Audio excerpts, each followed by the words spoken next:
Esta es una presentación de NWCC, esperamos sea de su agrado.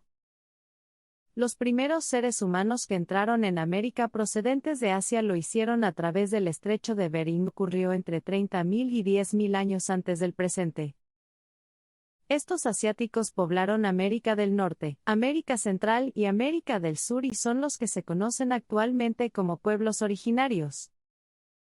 Su mayor desarrollo se dio en Perú, con la creación de culturas o civilizaciones bastante desarrolladas, mientras en el resto de Sudamérica solo siguieron existiendo retrasadas tribus cazadoras y recolectoras. Según teoría existente, al término de las guerras púnicas, en el año 146 a.C., grupos de celtas y cartagineses huyendo del exterminio romano llegan a Sudamérica y se instalan en lo que hoy es Perú. Muchos rastros sustentan esto, uno de ellos cuela.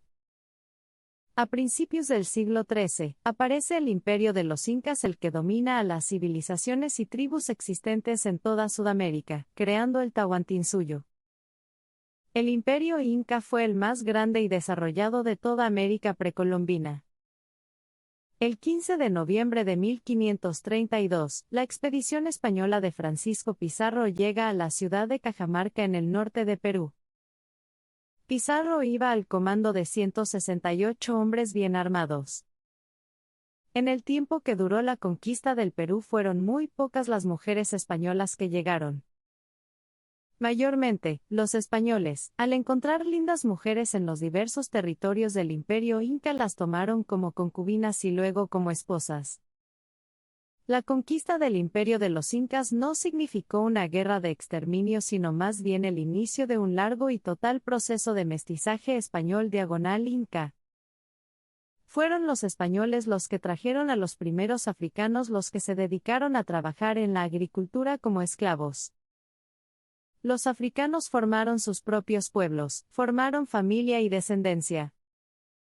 Con el tiempo se relacionaron con mujeres de los pueblos originarios, generando también un proceso de mestizaje africano-inca. Entre los años 1849 y 1874, llegan contingentes de chinos para trabajar en las haciendas costeñas peruanas. El 3 de diciembre de 1854 el presidente Ramón Castilla decreta la libertad de los esclavos negros.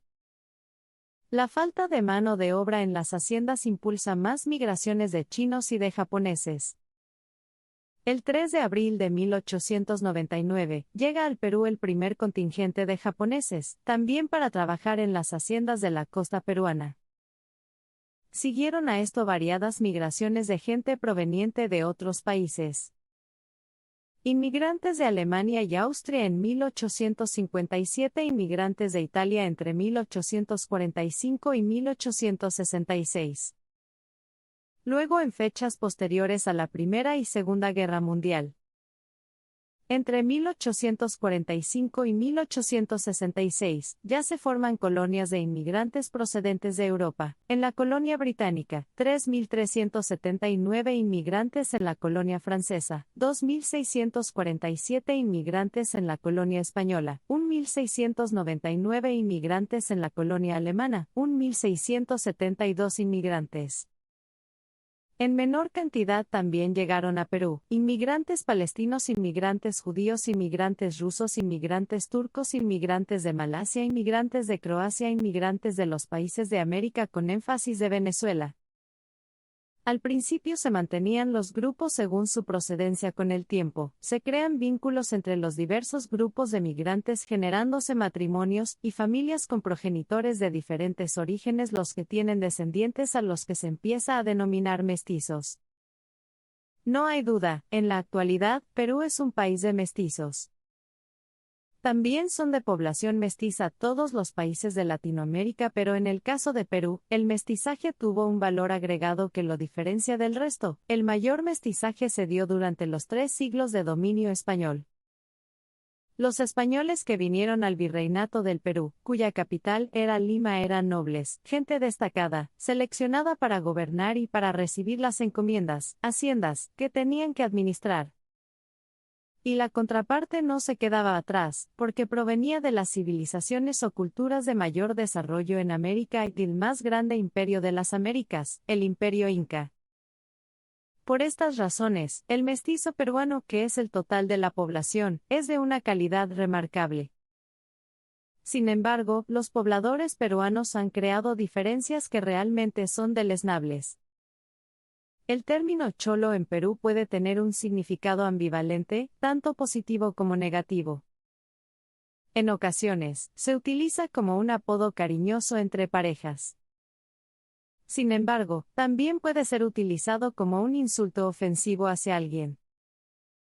Como ya hemos dicho, el país se caracteriza por ser mestizo, con una mezcla de personas de diversos orígenes, principalmente hispano-indígena, pero también incluyendo personas de otras procedencias como chinos, japoneses, africanos, italianos, franceses, alemanes, rusos, ingleses, irlandeses, malayos, judíos, árabes y palestinos, entre otros.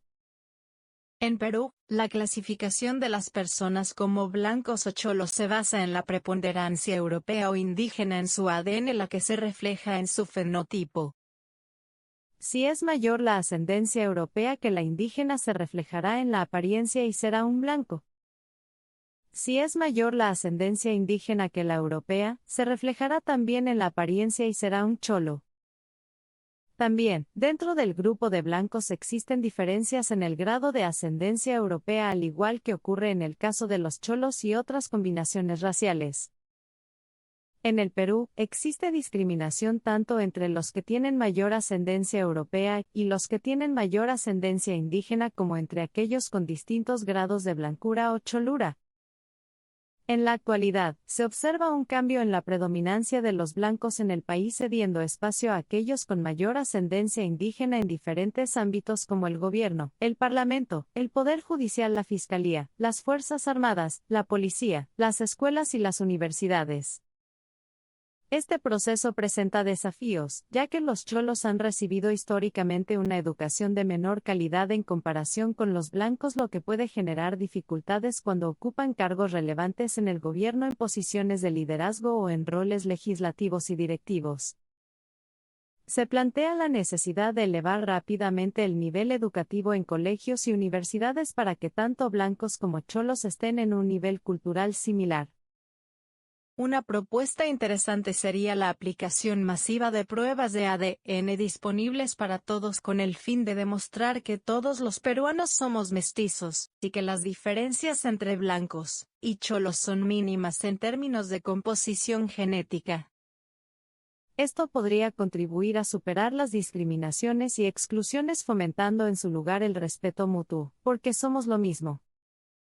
En resumen, los peruanos no nos definimos como blancos, indígenas, chinos, negros, japoneses, entre otros, sino como mestizos, a pesar de la apariencia física o apellidos que podamos tener, por más rimbombantes que estos sean.